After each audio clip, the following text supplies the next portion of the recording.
Bonjour, bienvenue à toi aujourd'hui en ce beau dimanche, quatrième dimanche de Pâques.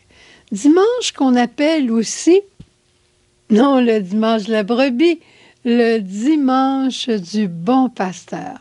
Et aussi une grande fête aujourd'hui, c'est la fête des mères. Bonne fête à toutes les mamans, bonne fête à toutes les grands-mamans. Bonne fête à toutes les tantes. Bonne fête à toutes les femmes avec leur cœur de mère. Les mamans spirituelles, les mamans physiques, toutes les mamans du monde. Bonne fête. Et bonne fête aussi à chacun d'entre nous qui probablement avons découvert le cœur de bon pasteur de Jésus à travers nos mamans. C'est vrai, c'est souvent le bon pasteur qu'on rencontre en premier dans notre vie, notre maman, notre papa. Une chance que notre foi chrétienne ne repose pas sur une idéologie ou sur une philosophie, mais notre foi repose vraiment sur une relation. La relation entre le bon pasteur et sa brebis.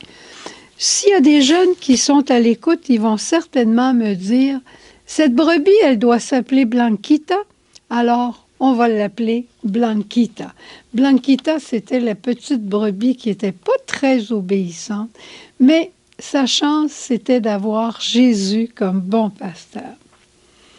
Est-ce que je prends une chance de chanter notre refrain du psaume 22? Je prends ma chance. Le Seigneur est mon berger, il m'appelle par mon nom et je reconnais sa voix, je le suivrai pas à pas. Le Seigneur est mon berger, je ne manque de rien, sur des prés d'herbes fraîches, il me mène, près des eaux claires et limpides, il me fait reposer, sa paix refait mon âme. Passerai-je un ravin de ténèbres et de mort, je ne crains aucun mal, puisqu'il m'aime. Sa houlette et son bâton de berger vigilant sont là qui me rassurent. Tel est le cœur du bon berger. Le Seigneur est mon berger, il m'appelle par mon nom et je reconnais sa voix. Je le suivrai pas à pas. Le pasteur, il me parle, et moi, j'écoute sa voix. Le pasteur, il me connaît, et il m'invite à le suivre. Et jusqu'où veut-il que je le suive, jusqu'en vie éternelle? Mais la vie éternelle, c'est dès aujourd'hui, que je sois dans un sommet de joie, d'obéissance, d'humilité, où tout va bien dans ma vie et que je chante Jésus, bon berger qui s'occupe de moi, ou que je sois au creux d'une vague, découragée, malade, désespérée, absolument orgueilleuse ou avec le cœur égoïste, Jésus est toujours le même bon pasteur pour moi, dans les jours de soleil comme dans les jours de tempête. Il est toujours là pour m'aider. Et il dit dans l'Évangile aujourd'hui, « Tu es dans ta main, tu es dans ma main. » Et ma main, c'est la main du Père. Et rien, personne ne peut rien arracher de la main du Père.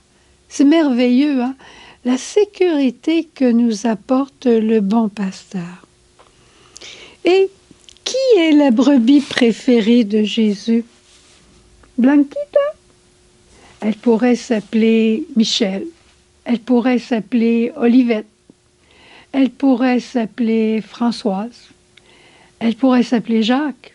C'est toi et c'est moi qui sommes la brebis préférée de Jésus. Et cette image du bon pasteur, elle est de plus en plus familière ici au Québec parce qu'on a de plus en plus de brebis.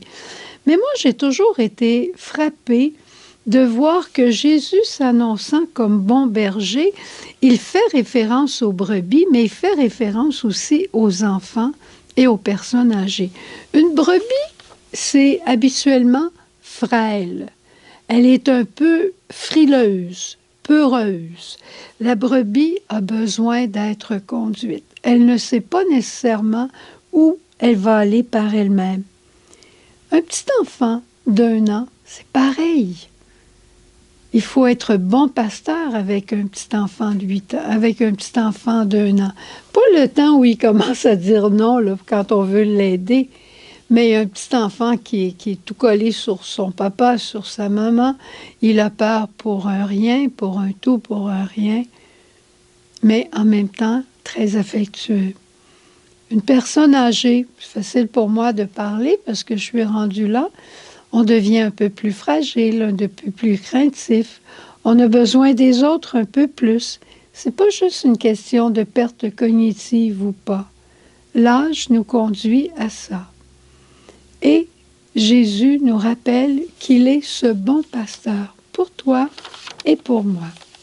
Et je me suis amusée à regarder ce que faisait un bon pasteur, un bon berger avec ses brebis, et ce que Jésus fait pour moi, pour toi. Le bon berger, là, c'est pas rare qu'il va prendre la brebis puis il va parler dans son oreille.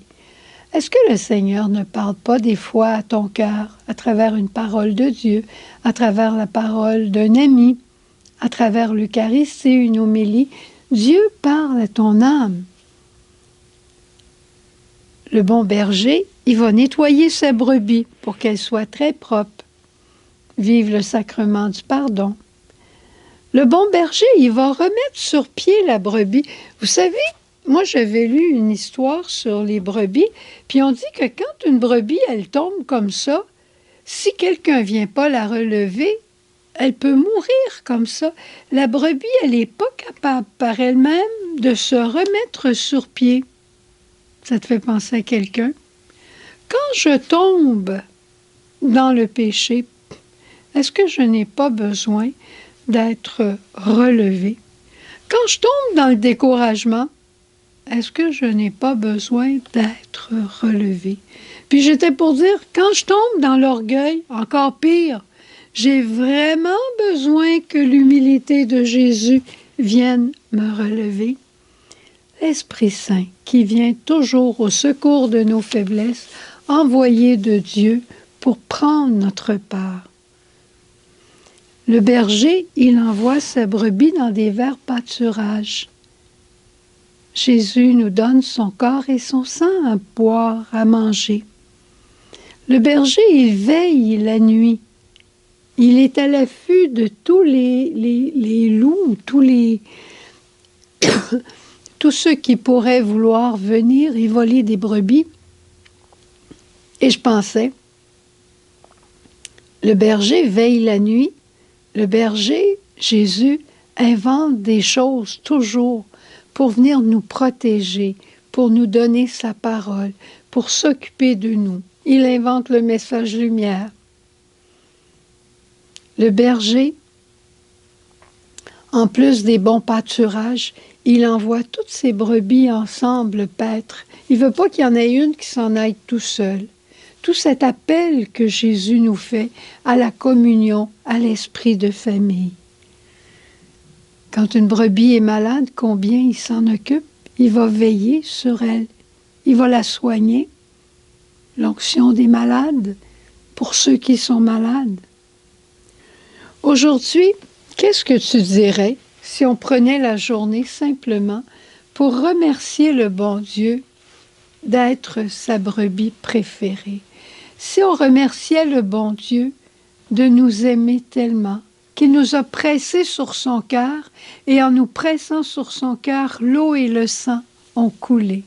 Ce fameux coup de lance, n'est-ce pas l'amour fou de Jésus qui nous presse sur son cœur? Et aujourd'hui spécialement, prions pour nos mamans. Remercions-les s'ils sont encore là avec nous sur la terre. On peut leur offrir des fleurs, n'importe quoi qui leur fait plaisir. Si elles sont au ciel, On les remercie aussi. On peut parler avec elles à travers le cœur de Jésus. Et rappelons-nous, il n'y en a pas des moments parfaits. Peut-être que tu en as eu une, bravo.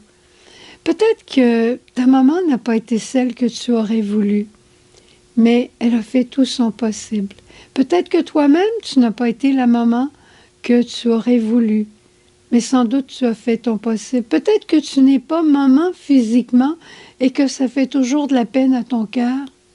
Alors, tourne-toi vers tous ceux qui ont besoin d'être adoptés par toi dans ta prière.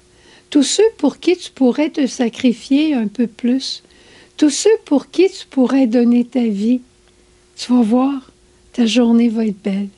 Et par-dessus tout, et avec toutes nos mamans, n'arrêtons pas de nous tourner vers la Vierge Marie et de lui dire « Merci, maman, tu es la plus belle des mamans. Tu es toujours là.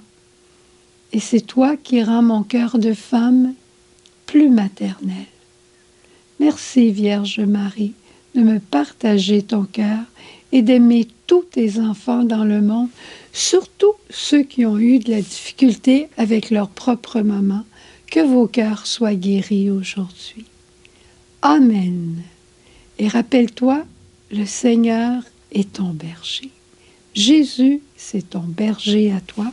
Et toi, tu es sa petite brebis à lui. Au revoir. Jésus.